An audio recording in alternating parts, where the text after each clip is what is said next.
श्रमण संघीय महामंत्री पूज्य गुरुदेव श्री सौभाग्य मुनि जी महाराज साहब, युग पुरुष उपाध्याय भगवान श्री प्रवीर जी महाराज साहब, माम जीवन निर्मात्री श्रमणी श्रावणी सदगुरुवर्या डॉक्टर श्री रवि रश्मि जी महाराज साहब के पावन चरण कमलों में वंदना नमस्कार करने के पश्चात उपस्थित भव्य आत्माओं, श्रीमद उत्तराध्ययन जी सूत्र परमात्मा की अंतिम वाणी, जिसमें हमारे जीवन के सभी प्रश्न, सभी उत्तर, सभी समस्याओं के समाधान समाहित है।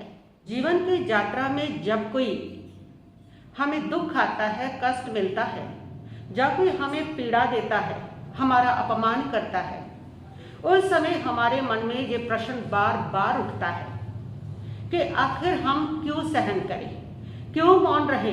इन प्रश्नों के उत्तर श्रीमद उत्तराध्ययन जी सूत्र के द्वितीय अध्याय परिचय नाम के अध्याय में परमात्मा प्रभु महावीर ने दिए हैं कि जब कोई हमें दुख देता है, हमें कष्ट देता है, जब कष्ट की परिस्थितियां बनती हैं, जब कोई हमारा अपमान करता है, तो हम उसे क्यों सहन करें, क्यों ना हम उसका प्रतिकार करें। लोग कहते हैं कि सहन करना कमजोरी है, लेकिन परमात्मा प्रभु महावीर कहते हैं कि सहन करना कमजोरी नहीं है, बल्कि सहन करना आपकी आत्म शक्ति का उद्घोष है। जो लोग कष्टों को सहन करते हैं वह मुक्ति मार्ग पर शीघ्र बढ़ते हैं। सहन करना आपके आत्म बल का परिचायक है। जितने भी महान पुरुष हुए हैं, राम हुए हैं, कृष्ण हुए हैं, बुद्ध हुए हैं, महावीर हुए हैं, उन सबने भी इन कष्टों को सहन किया, क्योंकि वो महान थे, वो शूरवीर थे। इतिहास उठा करके देख लीजिए, जितने महापुरुष हुए हैं उन्होंने उन कष्टों को सहन किया है। इसका अर्थ ये है कि सहन करना कमजोरी नहीं है, सहन करना शूरवीरता है, सहन करना महानता है। और जितने भी कमजोर लोग हैं वह लोग हिंसक हुए हैं, वह लोग जो हैं वो रिएक्शन से भरे हुए रहे हैं, वह लोग जो हैं उन्होंने सहन नहीं किया है। और इसको आप आम भाषा में भी अपने बच्चों को कह देते हैं, किसी निम्न स्तर का नाम लेकर के कि तुम्हारे अंदर तो वैसी जिद, वैसा अहंकार, वैसा गुस्सा है। तो इसका मतलब जो शूरवीर है वही सहन करते हैं। सहन करना कमजोरी नहीं, सहन करना शूरवीरों का लक्षण है और सहन ना करना ये कमजोर लोगों का लक्षण है। जो व्यक्ति आत्मा से जितना कमजोर होता है, जिसका आत्म बल कमजोर होता है, उतना ही उसके पास रिएक्शन होता है, उसके पास सहन शक्ति नहीं होती है। भगवान महावीर स्वामी जंगल में खड़े हैं, एक चारवाहे ने आकर के उनके कानों में कीला ठोक दिया है और परमात्मा के कानों में ठुका कीला परले तरफ निकल गया, खून की फुहार छिड़ जाती है, लेकिन परमात्मा प्रभु महावीर उफ तक नहीं करते हैं। ना ही शिकवा, ना ही शिकायत, ना ही गुस्सा, ना ही उसके प्रति कोई दुर्भावना, वे उसको सहन करते हैं। तो ये सहन करना परमात्मा प्रभु महावीर की कमजोरी नहीं, अनंत शक्ति से संपन्न है। ये सहन करना उनके आत्मज्ञान का उद्घोष है। इसलिए पहली बात तो ये क्लियर करें कि सहना कमजोरी नहीं है, सहना आपकी वीरता है, आपके आत्म बल की शक्ति है, आपकी महानता है। और सहन करना आपकी शूरवीरता है। इसलिए ये दिमाग से निकाल दें कि सहना कमजोरी है। हमेशा ही महान बनने वाले लोगों ने सहन किया है। राम ने सहन किया, सीता ने सहन किया, कृष्ण ने, महावीर ने, इन्होंने सहन किया है, क्योंकि सहनशीलता आपकी आत्म शक्ति का परिचायक है। और जो व्यक्ति प्रतिकार करता है वह प्रतिक्रिया का गुलाम बनता है, वह दुखों का गुलाम बनता है, कर्मों का गुलाम बनता है। जो व्यक्ति रिएक्ट करता है वो रिएक्शन का गुलाम बनता है। आपके सामने परिस्थिति आई, किसी ने आपका अपमान किया, आपको पीड़ा दी और आपने रिएक्ट किया उसका, और वो रिएक्शन में क्रोध जन्मा, अहंकार जन्मा, रिएक्शन में आपके भीतर छल जन्मा, तो आप उस समय क्रोध के गुलाम हो गए, अहंकार के गुलाम हो गए। आप उस समय उस छल के गुलाम होगे। यानी कि अगर आप सहन नहीं करते हैं, आप प्रतिक्रिया करते हैं, आप रिएक्शन करते हैं, रिएक्ट करते हैं, तो उस रिएक्ट का रिएक्शन जो होता है आप उसके गुलाम बनते हैं। परिस्थिति का आपने रिएक्ट किया और किसी ने आपको अपमानित किया, दुख दिया और आपने उसको रिएक्ट किया, तो उसके रिएक्शन में आपके पास आती है तनाव, आपके पास आती है चिंता, आपके पास आता है आत्म ध्यान। उस समय आप उसके गुलाम हो जाते हैं और वह स्थितियां, वह क्रोध, वह मान, वह माया, वह लोभ, वह आपको गुलाम बना देते हैं। और जो व्यक्ति प्रतिक्रिया रिएक्शन नहीं करता, सहन कर लेता है, वो ना क्रोध का गुलाम बनता है, ना मान का, ना माया का, ना लोभ का गुलाम बनता है। अर्जुन माली के सामने 6 गुंडों ने उनकी पत्नी के साथ रेप किया और अर्जुन माली ने उसका रिएक्शन में उनकी हत्या की और वो उस हिंसा का गुलाम हो गया। इतना गुलाम हो गया अर्जुन माली उस हिंसा का, इतना गुलाम हो जाता है कि अर्जुन माली 6 महीने तक लगातार 6 लोगों की हत्या करता है। 6 पुरुष 1 स्त्री, इस 7 लोगों की लगातार 6 महीने तक इतना हिंसा में डूब जाता है और हत्यारा बन जाता है और इतना उसके हाथ जो है वो खून से रंग जाते हैं। क्यों? क्योंकि वो उस हिंसा का गुलाम बन गया। जब भी आप रिएक्ट करते हैं तो आप रिएक्शन के गुलाम बन जाते हैं, आप प्रतिक्रिया के गुलाम बनते हैं। क्रोध प्रतिक्रिया है और सहनशीलता उसकी गुलामी से मुक्ति है। प्रतिक्रिया से मुक्ति पानी है तो आप सहनशीलता से पा सकते हैं। इसलिए सहनशीलता परमात्मा कहते हैं वो आपको आपकी आत्मा का स्वामी बनाती है और रिएक्शन जो है, प्रतिक्रिया जो है, वह आपको उसका गुलाम बनाती है। तो जब जब आप प्रतिक्रिया करेंगे आप गुलाम बनेंगे, क्रोध के, मान के, माया के, लोभ के, राग के, द्वेष के गुलाम बनते चले जाएंगे और ऐसे गुलाम बनेंगे फिर ये आपको जैसा नचाएंगे वैसे नाचना पड़ेगा और ये ना आपको चैन लेने देंगे, ना शांति लेने देंगे, ना सुकून लेने देंगे। और अगर आप उस समय प्रतिक्रिया ना करके सहनशीलता रखते हैं तो आप इन सब के स्वामी बन जाते हैं। तब ना आपके पास क्रोध आ पाता है, ना मान, ना अहंकार, ना लोभ, कुछ आपके पास नहीं फटक पाता क्योंकि आप इन सब के स्वामी बन गए हैं। सहन करना आत्मा की परीक्षा नहीं है, आत्मा का परिष्कार करना है। जिस प्रकार आग के अंदर जब सोने को डाल दिया जाता है तो सोना उसमें तप करके और भी स्वर्णमय, शुद्ध और तेजस्वी हो जाता है। इसी प्रकार जब आपके सामने दुख आते हैं, पीड़ाएं आती है, कष्ट आते हैं और आप उन कष्टों में सहनशीलता रखते हो तो आपकी आत्मा तेजस्वी बनती है, पावरफुल बनती है, आपका आत्मबल बढ़ता है, आत्म शक्ति बढ़ती है।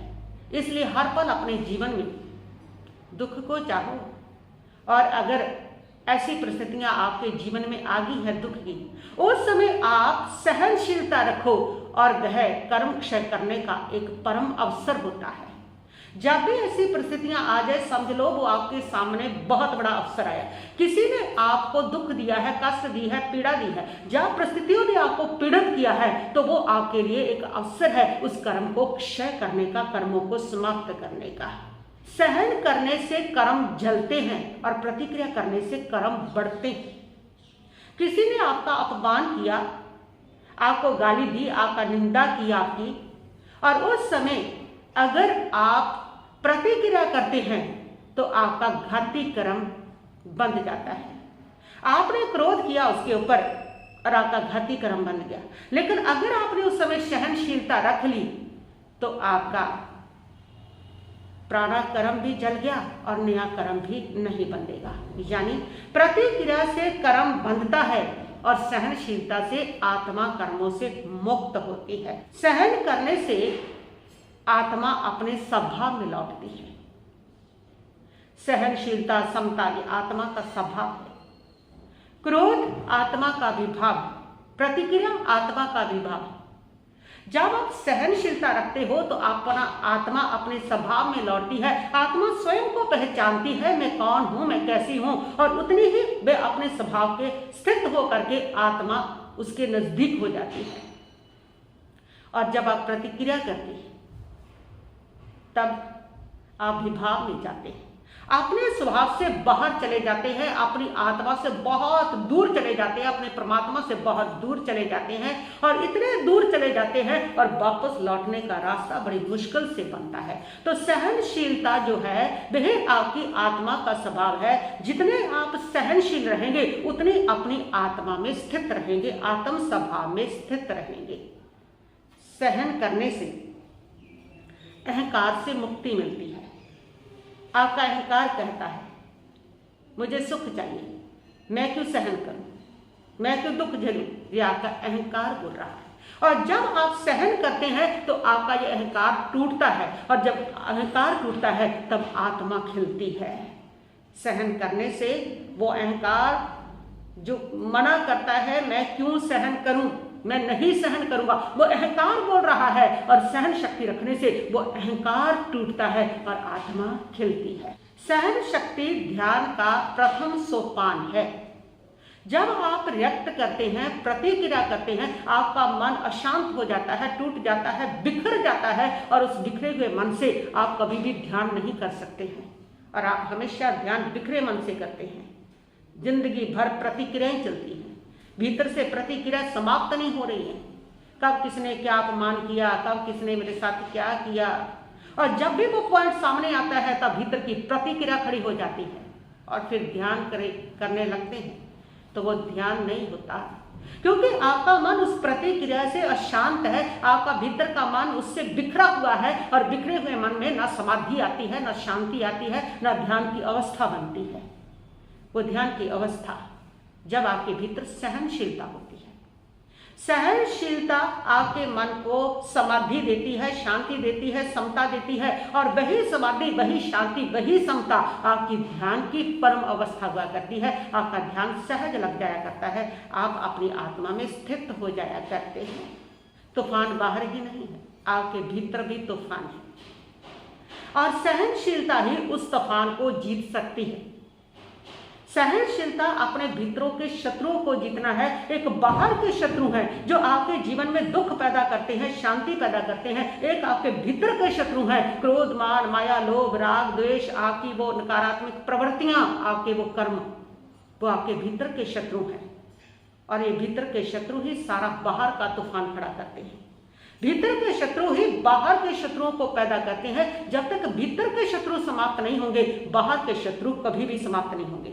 बाहर के शत्रुओं को कितना जीतना ये भीतर के शत्रु उतने और शत्रु पैदा करते चले जाएंगे। हर जन्म में शत्रुओं को जीतते चले गए, बाहर के शत्रु को जीतते चले गए, ये भीतर के शत्रु और नए नए शत्रु खड़े करते चले गए। जब भीतर के शत्रु समाप्त कर लोगे तब बाहर के शत्रु अपने आप समाप्त हो जाएंगे। भीतर के शत्रु समाप्त होते बाहर का शत्रु कोई नजर ही नहीं आएगा। अरिहंत बनते हैं जो उनके भीतर के शत्रु जब समाप्त होते हैं तो बाहर कोई उनका शत्रु रह ही नहीं पाता है। ये भीतर जब तक शत्रु बैठे हैं तब तक सारे बाहर शत्रु खड़े रहेंगे। इसलिए बाहर के शत्रुओं को जीतना तो आसान है लेकिन भीतर के शत्रुओं को जीतना बहुत कठिन है। और सहनशीलता ऐसा हथियार है जो भीतर के शत्रुओं को जीतती है और जब भीतर के शत्रु जीत गए तो बाहर के सारे शत्रु आपके काबू में आ जाएंगे, कोई भी आपका शत्रु नहीं रहेगा। तो सहनशीलता उन भीतर के शत्रुओं को जिनको जीतना कठिन है, जिनको जीतने के बाद जो व्यक्ति है, जो आत्मा है, वो विजयी हो जाती है, वो सारे संसार को जीत लेती है, वो सहनशीलता ही है। तो इसलिए परमात्मा प्रभु महावीर ने ये 22 परिचय बताए। ये 22 परिचय आपकी जीवन यात्रा की परीक्षाओं से गुजरने के 22 रास्ते हैं। 22 परिचय है, इनसे आप 22 प्रकार की परीक्षाओं से एक साधक गुजरता है। जब वो साधना के मार्ग पर कदम रखता है तो ये 22 परिचय उसके जीवन में आते हैं। अगर वो इन परिचयों से हार जाता है तो वो मंजिल पर नहीं पहुंच सकता, उसकी साधना सफल नहीं होती। और अगर वो इन परिचयों को जीतता है तो वो मंजिल पर पहुंचता है और उसकी साधना सफल हो जाती है। प्रभु कहते हैं कि जब एक साधक साधना के रास्ते पर चला है, मोक्ष की ओर बढ़ा है, उस समय आने वाले ये परिचय उसके मार्ग में विघ्न पैदा करते हैं। और जो इन विघ्नों से हार जाता है वो अपने मार्ग से च्युत हो जाता है, और जो इन विघ्नों को जीत लेता है वो अपने मार्ग पर सही सलामत पहुंच जाता है। आपके जीवन के जितने भी लक्ष्य हैं उन लक्ष्यों में भी ये सारे विघ्न आते ही हैं, और जो इन विघ्नों को जीतता है वो अपने लक्ष्य को पाता है, और जो इन विघ्नों से हार जाता है उनको अपना लक्ष्य कभी नहीं मिला करता है। और इन परीक्षाओं को जीतने का मतलब है अपने भीतर सहनशीलता की शक्ति को डेवलप करना, उस आत्म शक्ति को बढ़ाना।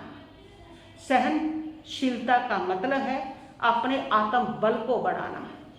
सहनशीलता का मतलब है अपनी ताकत को बढ़ाना।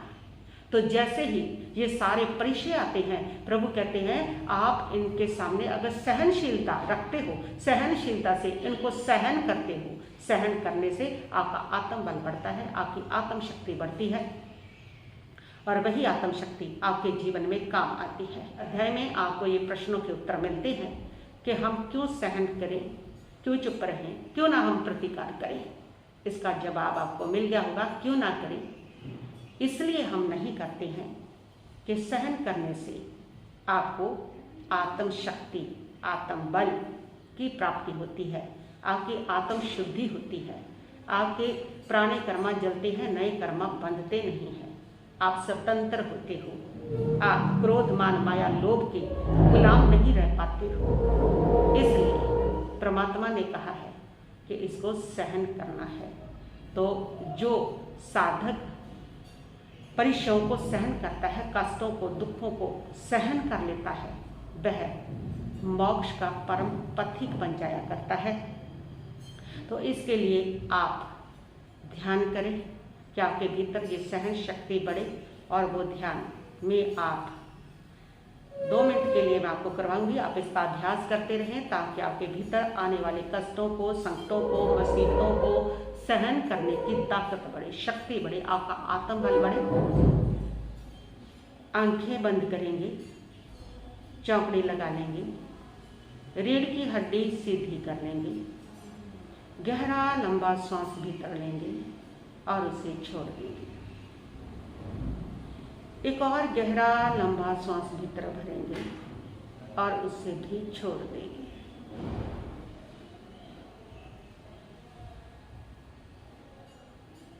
मन को शांत करेंगे, चित्त को शांत करेंगे, सभी बंधनों से, सभी प्रवृत्तियों से अपने आप को कट ऑफ कर लेंगे। बिल्कुल शांत चित्त, मन ही मन अरिहंत परमात्मा को नमन करेंगे, नमो अरिहंतानम कहते हुए।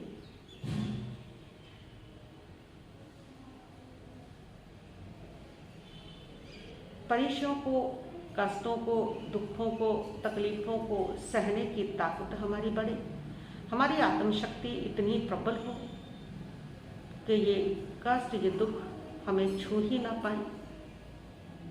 उसके लिए, उस सहन शक्ति को बढ़ाने के लिए हम थोड़ा ध्यान करेंगे। महसूस करें एक रेगिस्तान, उस रेगिस्तान में अपने आप को चलते हुए देखें। तपता हुआ रेगिस्तान, जून महीने की वो गर्मी, दोपहर का समय, चमकता हुआ सूर्य, रेत भट्टी की भांति जल रही है। उस रेत पर आप खड़े हैं रेगिस्तान में। महसूस करें पूरी गर्मी, तपन, पसीनों पसीनी हो रहे हैं आप, प्यास लग रही है, प्यास से तड़प रही है, गर्म हवाएं शरीर को चीर रही है। उस ताप को, उस असहनीय गर्मी को महसूस करें।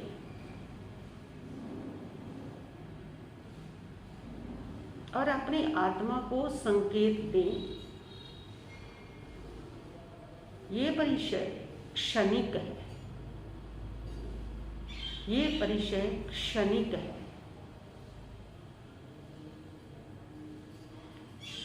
ये मेरे शरीर तक सीमित है, मेरी आत्मा को नहीं छू सकता। मेरी आत्मा को कोई गर्मी तप्त नहीं कर सकती। अब अपनी आत्मा को साइड पर खड़े होकर के ओनली अपनी डेड बॉडी को देखें। आपकी डेड बॉडी उस गर्मी के ताप से तप रही है, झुलसने लग गई है, लेकिन आपकी आत्मा खड़े खड़े उसको देख रही है। उसको कोई ताप नहीं लग रहा, उसको कोई गर्मी नहीं लग रही। महसूस करें, ये सारी गर्मी के परिचय, ये सारे ताप के परिचय, ये शरीर तक सीमित है। आत्मा इससे अलग है। आत्मा को कोई ताप, कोई कष्ट, कोई गर्मी का परिचय पीड़ित नहीं कर सकता। महसूस करें, अपने आप को वहीं ले आए, अपने शरीर में।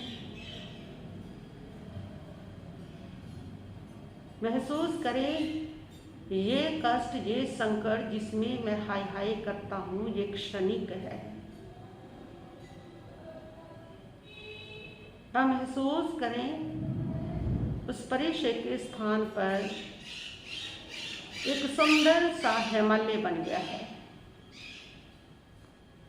आप वहां पर पहुंच गए हो। सर्दी का मौसम है, स्नोफॉल हो रही है, सर्दी भयंकर पड़ रही है। आपका शरीर उस सर्दी में कांप रहा है। महसूस करें उस स्नोफॉल को, उस सर्दी को, और शरीर के कंपन को महसूस करें जैसे ठंड में कांपती है। उस सर्दी को महसूस करें। पूरा शरीर आपका कांप रहा है, और महसूस करें, ये क्षणिक है। ये परिचय क्षणिक है। ये आत्मा को प्रभावित नहीं कर सकते। ये भी चला जाएगा।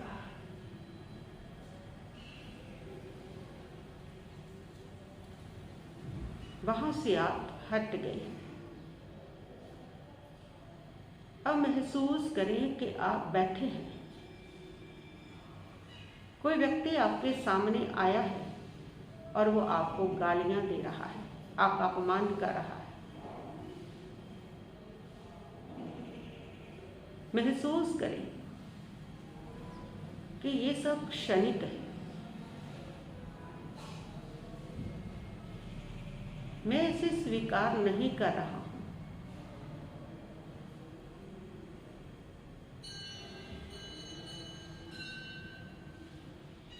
ये क्षणिक है।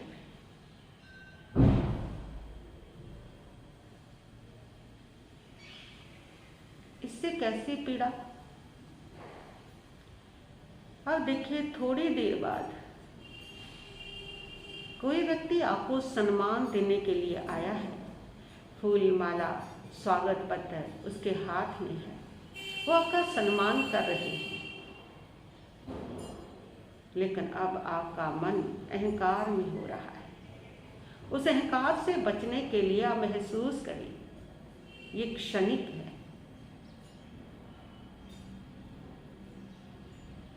ये नाशवान है।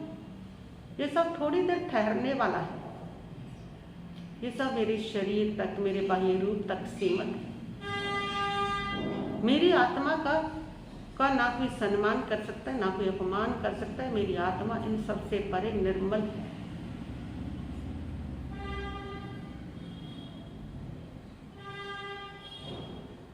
इस प्रकार इन पॉइंटों को आप महसूस करें और अपनी आत्मा को स्मरण दिलाएं कि ये सब क्षणिक है।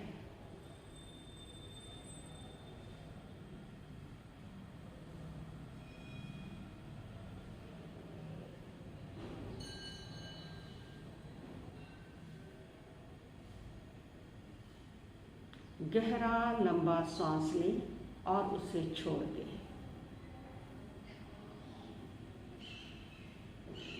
एक और गहरा लंबा सांस भरें और उसे भी छोड़ दें।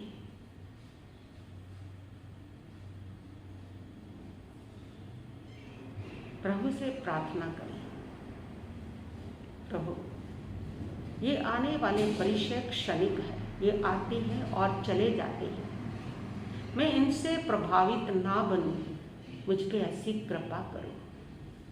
संकल्प लें, ये आने वाले सुख दुख परिचय अपमान सम्मान ये सारे परिचय क्षणिक है, अपने आप आते हैं कर्म के उद्देश्य से और अपने आप चले भी जाते हैं। मैं इन सब से प्रभावित नहीं रहूँगा, मैं इन सब से प्रभावित नहीं होऊंगा। अपने मन में इस धारणा को जमने दें, ये सब क्षणिक है, मैं इनसे प्रभावित नहीं रहूँगा। प्रभु से प्रार्थना करते हुए हाथों का घर्षण करते हुए अपना ध्यान खोल सकते हैं। प्रतिदिन अगर आप इसका ध्यान करते हैं, इस प्रकार अपने मन को ये भावना देते हैं, अपनी आत्मा को तक को इस संदेश को पहुंचाते हैं, इस धारणा को पहुंचाते हैं, तो ये आपको बहुत बड़ा प्रतिफल देगा। ये ध्यान, इससे आपकी आत्मा इतनी सशक्त बनेगी, आपकी सहनशीलता इतनी बढ़ेगी कि आपको आने वाले ये सारे परिचय जो है वो आपके सामने पराजित हो जाएंगे। तो इसलिए आप 5-7 मिनट इस ध्यान को करें, ताकि इन सवालों के जवाब हमारे पास होंगे कि मैं क्यों सहन करूं, क्यों ना प्रतिकार करूं, और आप पाएंगे इन सवालों के उत्तर अपने आप मिल गए। आपको प्रतिकार करने की जरूरत ही नहीं, क्योंकि आपकी आत्मशक्ति इतनी मजबूत होगी है कि वो परिचय आपके सामने अपने आप पराजित हो गए हैं। जब आपकी आत्मशक्ति मजबूत होगी तो वे परिचय अपने आप पराजित होंगे, और आप अपनी आत्मशक्ति को कमजोर करके रखोगे तो ये सारे परिचय आपके ऊपर हावी होंगे, आपको दुखी बनाएंगे, आपको दुख में डालेंगे। तो बस इतना ही कहती हुई मैं अपने वक्तव्य को यहीं पर स्थगित करती हूँ। ओम शांति शांति भवतु।